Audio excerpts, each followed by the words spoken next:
참, 그래서 내가, 다시 말하면, 강의를 해야 돼? 실전을 해야 돼? 그런 걸 찾아서 공투를 해 주십시오. 참, 내가 진짜, 그래서 내가 그 뒤에 앉아서 있다가, 아, 내가 좀 창피하더라고. 아, 내가 토지를 잘 안다고, 강의는 잘 하면서, 왜 내 앞에 나도 저걸 봤었는데, 권리분석 했었단 말이야, 나도. 근데 왜 내가 이 생각을 못 했을까?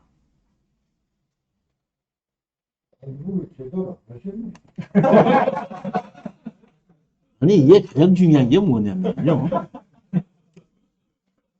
제가 아까도 말씀드렸지만은, 리얼하게 얘기했어. 아니, 저는 이 경매 강의를 하기 전에 따로 이 건물을 짓는 회사를 한 20년을 했어요.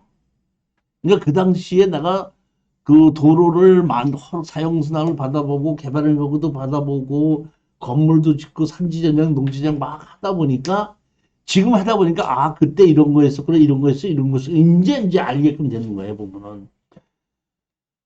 그러다 보니 했는데 누구든지 나한테다가 이 토지 이용계약 확인을 보는 거 규제하는 거 이런 거를 세계적으로 나한테 가르쳐 준 사람이 없었어요. 난 진짜로 나 혼자서 톡톡해서 다 배운 거야 이게. 그렇게 해서 지금 갖고 나이 먹어갖고 이제 할만하니까 나이를 먹었더라고. 아 내가 10년 전에만 이 정도 알았어도 그냥 강의 안 하고 돈 벌러 다녔을 거야 진짜로. 그러다 보니까 내가 지금 이 얘기하는 게 이거예요 보면은 제가 여러분들한테 강의 다 하는 것이 그럼 내가 강의한 거 전부 다 100%다 내가 직접 경험한 거냐? 그렇지 않고 우리 수강생들이 희한한 걸 갖고 와서 물어봐요. 그럼 내가 그것도 해결해보고 내가 알아보고 같이 하다 보니까 그런 곳에서 내가 다 배우는 거예요. 그러니까 여러분들이 희한한 경우를 당했을 때 나한테 물어보다 보니까 그 물어보는 걸 갖고 같이 해결하다 보니까 희한한 거를 많이 해결해주는 경험이 생긴 거야. 그러다 보니까 배우게끔 된 거예요, 저도. 내가 무슨 뭐 컴퓨터 뭐나 뭐 천재가 돼서는 게 아니라. 근데 그런 경험이 없어가지고 강의를 했으면서도 실질적으로 한 번도 못 해봤거든. 그러다 보니까 그렇게 놓친 적이 있었어요. 보면 그거 하는 거 하고 저기 뭐야 그 천호도인가 어디에 한 건하고 두 건이 그때 두 건 한 건 가지고는 4억인가 얼마 벌었고 그 포함 거 갖고는 10몇 억을 벌었다. 자 이제 용도 지역입니다. 제가 용도 지역을 아까 얘기했죠. 대한민국에 뭐는 하나씩 다 있다? 용도 지역은 하나씩 다 있다. 그래서 용도 지역에 의해서 어떤 종류의 건물을 얼만큼 지을 수 있다는 것이 나와 있습니다. 대개 보면 용도 지역, 용도 지구, 용도 구역 같이 묶어서 얘기를 하는데 용도 지역은 건물을 건축할 수 있는 종류고 용도 구역은 법으로 규제를 하는 거고 용도 지구는 조례로 규제를 하는 겁니다. 뭐에 할 수 있는 거? 용도 지역에서 할 수 있는 것을. 그러니까 용도 지역과 지구와 구역은 같은 말 같지만은 한 개는 할 수 있는 거고 하나는 할 수 있는 것을 법으로 못하게끔 하는 거고 또 하나는 조례로 못하게끔 하는 겁니다.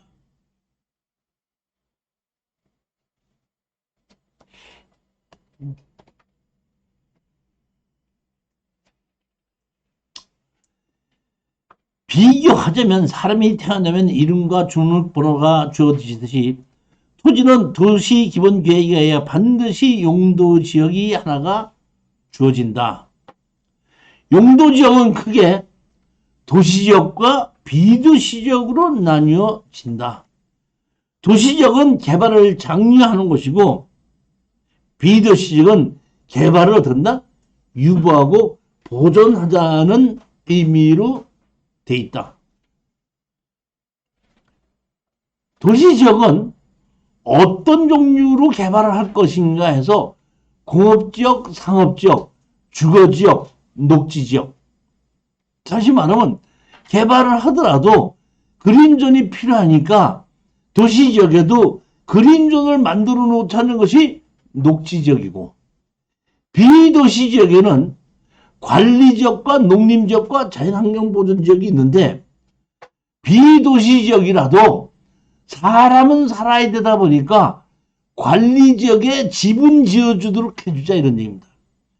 쉽게 얘기하면은 도시지역에 녹지지역은 용골이고 비도시지역에 관리지역은 닭대가리예요. 닭대가리가 좋아, 용골이가 좋아? 돈이 되는 게 좋습니다. 자, 그러면 어떤 것이 좋으냐 하면은 용적률은 똑같아요. 예를 들어서 100%다. 100% 똑같아요. 근데 도시지역은 건폐율이 20%고 관리지역은 건폐율이 40%예요. 용적률은 똑같은데 뭐가 다르다? 건폐율이 다릅니다. 따라서 내가 건폐율 때문에 용적률을 다 찾아먹지 못하는 경우에는 녹지지역인 경우에는 그럴 수가 있습니다. 그렇지만 관리지역은 건폐율이 모자라서 내 용적률을 다 찾아먹지 못하는 경우는 없습니다. 예를 들어 볼게요. 다세대를 짓는다. 아파트를 짓는다. 다세대와 아파트의 차이가 어디서 납니까? 5층. 그렇죠? 다세대는 4층까지고 5층서부터는 아파트로 들어갑니다. 그러니까 아파트를 지려면은 2종 일반 주거지역이기 때문에 녹지지역에 못 짓습니다. 그러니까 뭐만 지어요? 4층까지만 짓는 겁니다. 그럼 100평 땅에 20평이 건폐율이죠. 건폐율이면 20평밖에 못 올라가죠. 4층까지 지면은 몇 평을 질 수가 있죠? 80평 짓죠. 관리지역은 40평씩 올라가죠. 40평씩 올라가니까 30평씩 줘도 어떻게 한다? 자기 100%는 다 질 수가 있죠. 다시 말하면 이렇게 분양하는 건물인 경우에 용적률을 다 찾아먹지 못할 수가 있는 것이 녹지지역입니다. 그렇지만 내가 용적률을 다 찾아먹지 않아도 되는 개인주택을 짓는다고 할 때는 녹지지역이 좋고, 분양하는 다세대 같은 거일 때는 관리지역이 더 좋습니다. 얘가 건물을 지을 수 있는 종류나 용적률은 거의 같습니다. 뭐만 다르다? 건폐율만 다릅니다. 또 하나는 도시지역이 지금 뭐가 있다 그랬죠?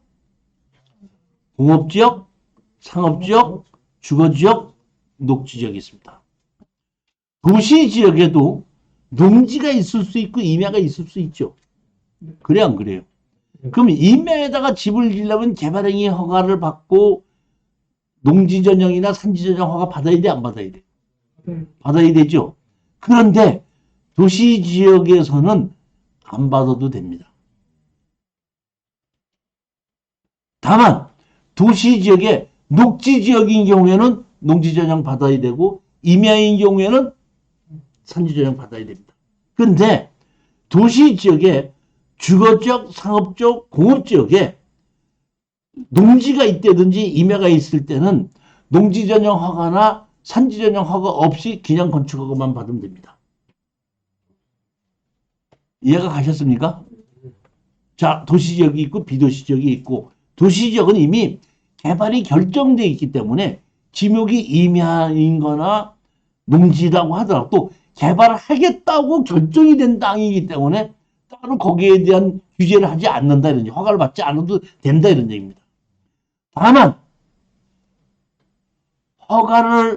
개발행위 허가를 안 받는다 그랬지 농지 전용 부담금을 안 낸다는 건 아닙니다. 이해가 가셨죠? 다시 도시지역과 비도시지역이 있다. 도시지역은 주거지역, 상업지역, 공업지역, 녹지지역. 비도시지역은 농림지역, 관리지역, 자연환경보전지역. 이렇게 있습니다.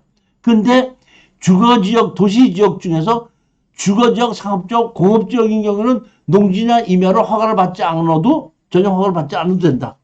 녹지지역인 경우는 받아야 된다. 다시 말하면 내가 농지가 나왔으면 농지 전용, 그러니까 농지 취득 자격증 명서를 발급받아야 되는데 주거지역, 상업지역, 공업지역인 경우에는 농지 취득 자격증 발급이 필요 없습니다. 근데 녹지지역인 경우에는 농지 취득 자격증이 필요합니다.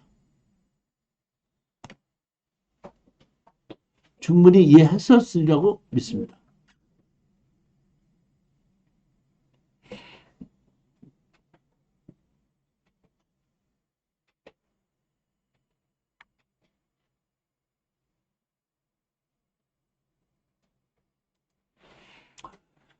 국토의 계획과 이용에 관한 법률의 36조에 보면 용도 지역의 지정에서 도시지역의 주거, 상업, 공업, 녹지지역, 관리지역, 농림지역, 자연환경보전지역 이렇게 나뉘어진다고 된다.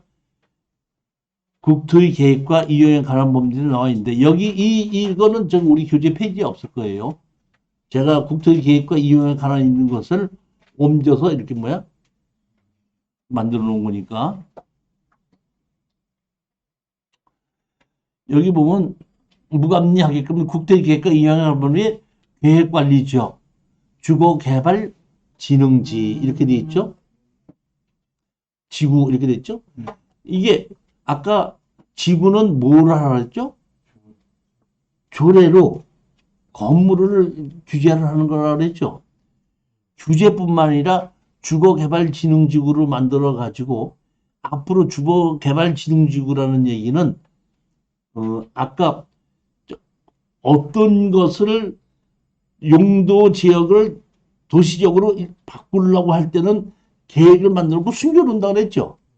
근데 숨겨놓는 것이 아니라 이거는 노출하고 장려를 하는 것이 주거개발진흥지구랍니다.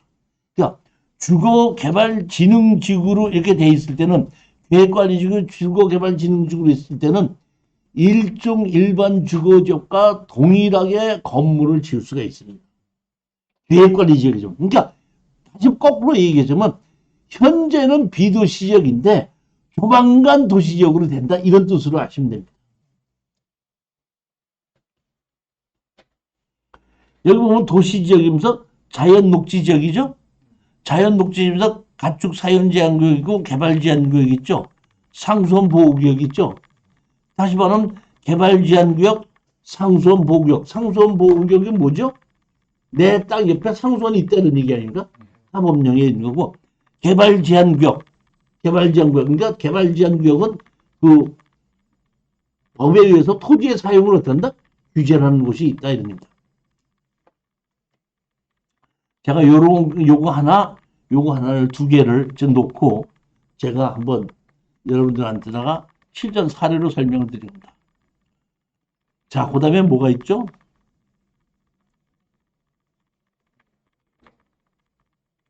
용도지구.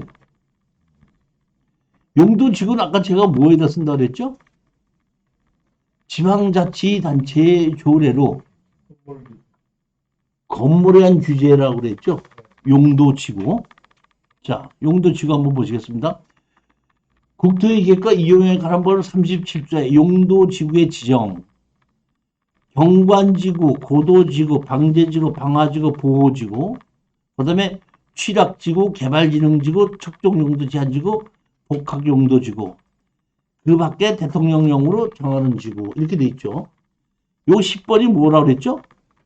그 밖에 대통령령으로 정하는 지구죠.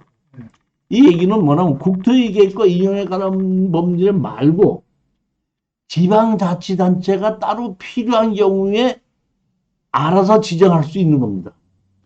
예를 들어 볼게요. 대전에 가면 현충원이 있죠.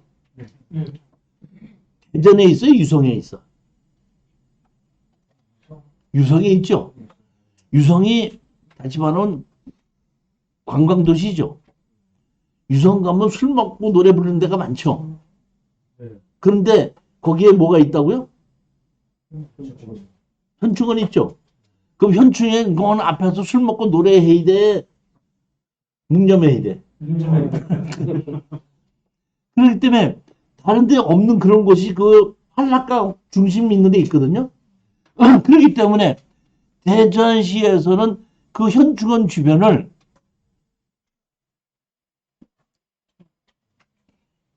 따로 지정을 해서 보게끔 되면 호국 경관지구로 지정을 해서 여기서 술 먹고 노래하는 건 못한다 이렇게 정할 수 있다는 게. 그러니까 호국 경관지구라는 것은 다른 데는 필요 없잖아요. 그러니까 아까 여러분 10가지 중에서 9가지는 다 똑같은데 10가지는 하나 만들어 놓고 그거는 필요한 경우에 만들어내는 거예요. 경기도 광주에 가면 남한산성이 있죠. 남한산성에는 아파트를 지어야 돼? 옛날 한식으로 지어야 돼? 한식으로 돼. 그러면 그런 것을 뭐야? 그런 특징이 있는 것은 경기도 광주시거든요. 그러니까 경기도 광주시에는 남한산성을 전통 경관지구로 지정해 놓고 여기에는 뭐야? 한옥을 건물을 지어야 된다. 이런 식으로 만들어 놓는 것이 이게 아까 10번에 있던 뭐야? 대통령으로 정하는 거야. 그러니까 지방자치단체가 자기네 특성상 필요한 경우에 용도지구를 하나 만들어 놔서 그런 건물에 대한 거를 규제를 할 수 있게끔 만들어 놓은 거라 이런 게. 나머지는 이제 9가지는 전국 다 똑같아서 무슨 경관지구, 고도지구, 방화지구, 방제지구 뭐야? 이런 식으로 뭐야? 취락지구 이런 식으로 어떻게 한다? 다 만들어서 규제를 하는 겁니다. 이해가셨죠? 예. 여기 보면 경관지구에서 경관지구 안에서 할 수 있는 거. 자연경관지구 안에서 건축물을 제한, 건폐율 뭐냐? 20%. 건물의 높이 4m 이하. 이게 이렇게 된 것이 뭐, 이거는 어디에 나와 있냐? 조례에 나와 있는 겁니다. 호국경관지구, 개발진흥지구. 개발진흥지는 건폐율의 최대 한도 40%, 용적률 100% 이하.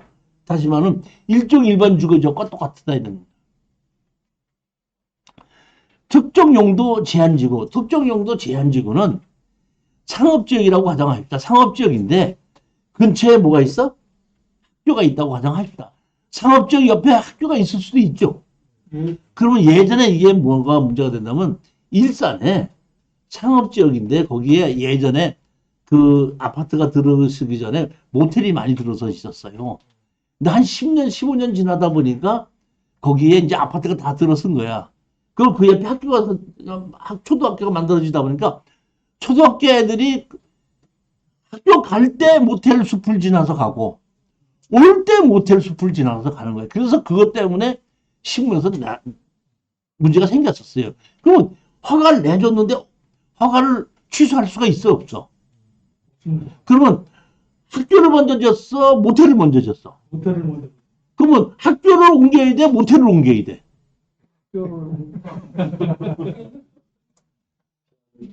그렇다고 해서 학교를 옮길 수 없고 모텔을 옮겨야 되다 보니까 특정용도 제한적으로 만들어 놓고 학교가 생긴 후부터는 모텔 허가를 안 내주고 다시 재허가도 안 내줍니다. 그러다 보니까 그때 이 모텔 주인들이 변호사를 사서 소송을 했어요. 학교가 먼저 졌냐 모텔이 먼저 졌냐 이렇게 했는데 그냥 그 지방자치단체에서 특정용도 제한지어서 청소년의 유해가 되는 영업은 할 수 없으면 안 되는 거다 하고 패소했습니다. 그러니까 이렇게 청소년의 유해가 되는 곳에 학교가 지어졌고 학교를 짓기 전에 청소년의 유해가 되는 것이 지어졌을 때 학교가 지어지고 나면은 그거 없애야 된다. 특정용도 제한지구. 광주시 도시계획 특정용도 제한지구, 숙박시설 제한지구, 위락시설 제한지구 뭐 이런 식으로 정해서 숙박시설 있는 거 못하게 하든지 위락시설이 있어도 못한다든지 이런 경우 이런 걸 할 수 없게끔 만들어 놓은 것이 이렇게 특정용도 제한지구라는 겁니다. 그러니까 특정용도 제한지구로 지정이 돼 있을 때는 내가 상업지역이라고 하더라도 청소년의 유해가 되는 영업 행위는 할 수 없는 상업지역이다 이렇게 아시면 됩니다. 취락지구. 취락지구는 예전에 이 박정희 정부 때 만들어진 겁니다. 박정희 정부 때 뭘 만들었냐면 국립공원을 만들었어요. 이 국립공원은 설악산 국립공원, 지리산 국립공원, 계룡산 국립공원 만들지 않습니까? 근데 국립공원을 만들려고 다 하다 보니까 그 안에 개인주택이 있어 없어? 있습니다. 있죠. 그러면 국립공원 안에다가 개인주택을 둘 수 없으니까 그 국립공원 안에 있던 개인주택을 옮기게끔 하는 겁니다. 옮기게끔 하는데 그 국립공원 안에 건축허가 나야 안 나요? 안 난다 그랬죠. 그러니까 그 당시에 취락지구를 지정하게끔 되면은 허가를 일종 일반 주거지역과 똑같이 허가를 내주게끔 특별법을 만드는 거야. 박정희 정부 때. 무학섭 그 국립공원을 만들었을 때 국립공원의 안에 있는 집을 옮겨서 지을 땅을 만들어 주는 거예요. 얘들 일로 옮겨서 집을 지어라. 그러니까 국립공원 안에 있던 모든 개인주택을 다 없애기 위해서 취락지구라고 만들었던 겁니다. 근데 지금 이 취락지구가 원래 그렇게 만들었었는데 지금은 비도시 지역에서 관리지역이나 이런 곳에서 집이 몇 호 이상 있을 때는 취락지구로 지정을 해갖고 집을 지을 수 있게끔 만들어주는 것이 뭐예요? 일종 일반 주거지과 마찬가지로 집을 지을 수 있게끔 해주는 것이 취락지구입니다. 제가 이제 그 어디야 뭐야 화성인가 어디에 그 이제 땅이 경매로 나와서 거기 이제 공인중개사한테 갔어요. 그래서 여기 지금 내가 그 땅을 하나 사서 집을 지으려고 하는데 얼마나 갑니까? 그랬더니 취락지구요? 취락지구 아닌 거예요. 이렇게 딱 물어보더니 그러니까 그쪽에 취락지구가 많이 지정이 있으니까 그러니까 취락지구로 지정이 되어 있으면은 60만 원이고요. 취락지구로 지정이 안 됐으면 40만 원입니다. 그러니까 취락지구로 지정이 됐다는 얘기는 일종 일반 주거지역과 똑같다 이런 얘기예요.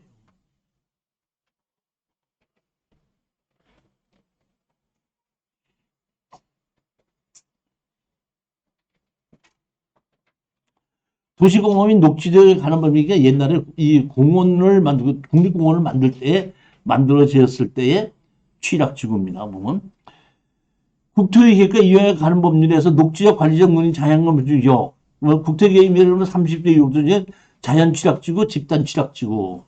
집단 취락지구는 이거는 뭐냐면 자 이겁니다. 김대중 대통령께서 사수를 하시죠. 맨 마지막에 했을 때가. 근데 그때가 그분이 연세가 높아가지고 내가 이번에 되지 않으면 기회가 없을 거다 이런 생각을 하셔갖고 그 당시에 그 이제 그 선거 공약을 발표하는데 농어촌 부채 탕감하겠다.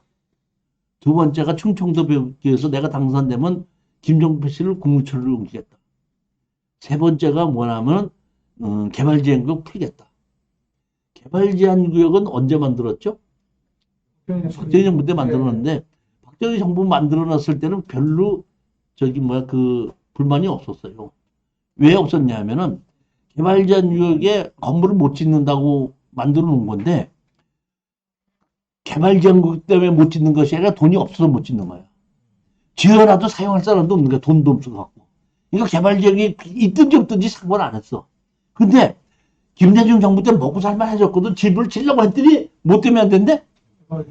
그러니까 그 개발지역이 그때서야 집을 지려고 할 때 못 짓게 하니까 이게 잘못된 거다 해갖고 막 났더니 그때 김대중 대통령께서 선거를 향해서 개발지역 풀겠다 이렇게 합니다. 근데 아셔야 될 것은 뭐냐면 박정희 정부 때에는 개발제한구역이라는 것이 도시계획법에 개발제한구역으로 지정할 수 있다. 누군가 건설교통부 장관이나 국방부 장관은 개발제한구역을 지정할 수 있다. 그리고 개발제한구역으로 지정하면은 건물을 짓지 못한다. 딱 세 줄인가 돼 있어요. 그거밖에 없었던 거야. 근데 이축을 하면 질 수 있다. 하나의 건물을 하나의 건물을 질 수 있다. 이렇게 도시계획법에 있었는데 김대중 정부에서 그 도시계획법에 있던 걸 없애버리고 다시 말하면 이 개발제한구역에 관한 특별법을 새로 만드는 거. 정리를 해갖고. 그래갖고 거기에 보게끔 된 푸른 것이 아니라 농업인이 농사를 짓는 거는 질 수 있다. 축사는 질 수 있다. 뭐 이렇게 어떻게 한다? 정리를 하는 겁니다. 그러니까 그 이전에는 무조건 못 짓는 거였어요. 박정희 정부 때는. 근데 김대중 정부에서 이거를 어쩐다? 격리를 한 겁니다. 그러면서 집단 취락지구라고 지정하게끔 되면 거기를 개발지역을 푸는 겁니다. 이해가 가셨습니까? 이게 김대중 정부에서 이게 만들어. 그러니까 김대중 아까도 얘기했죠. 김대중 정부에서 이 부동산에 대한 건 상당히 많은데 이 개발지역구에 관한 특별법을 김대중 정부에서 다시 만들어낸 겁니다. 그러면서 이렇게 만들어냈고 이렇게 만들어내서 집단 취락지구라는 걸 만들어졌는데 그 후 노무현 정부에서 집단 취락지구도 2층만을 신축하지 2층만 질 수 있지 신축은 못한다고 더 강화시켰습니다. 그렇지만 가장 중요한 건 개발지역구에 관한 특별법에 의해서 그 이전에는 축사도 못 짓고 노고민의 주택도 못 아무것도 못 짓던 것을 노고민에 위한 것은 집을 질 수 있게끔 어떻게 한다? 완화를 해줬다 하는 것이 정리했다 하는 것이 김대중 정부에서 했다 이런 뜻입니다.